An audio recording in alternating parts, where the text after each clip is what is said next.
Welcome to EnduringTechnologyPress.com. I'm Eric, and my question for today is, are wide mouth mason jars worth the premium over regular mouth mason jars? I do a lot of canning, and I have a few wide mouth mason jars that are straight sided. Here's a half-liter version. Contrast that with a half-liter one that we've got our spaghetti sauce in here. And these ones are clearly neck down. These ones are same size all the way up.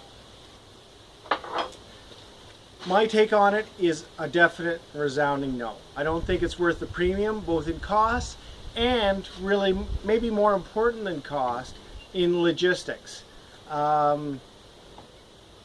Big deal here for me are these lids, the Tattler lids.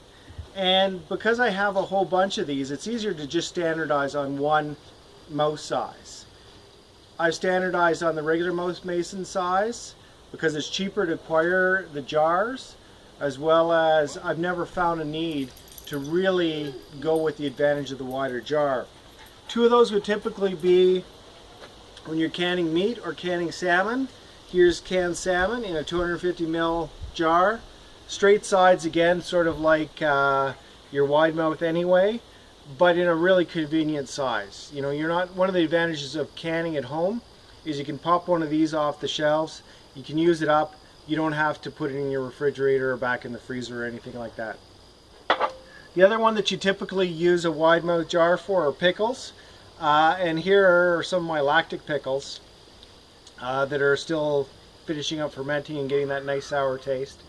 And the camera girl just grimaced, sort of, at the sourness of them. Here, not only because I've standardized on the regular mouth size do I like this standard format better, but also I find that I can just use a regular lid, Tattler lid with the band in there, with the rubber gasket in, done on lightly.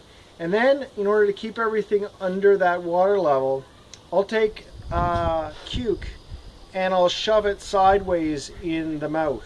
And that's enough to keep everything from floating up. This one stays under the surface, and you don't get any of those mold concerns.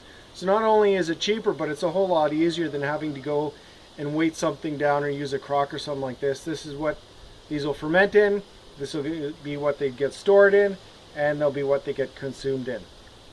So for all those reasons, I really don't see an advantage in complicating your logistics and paying the extra price to opt for wide mouth mason jars. Grab some Tattler lids and opt for the regular mouth mason. Thanks.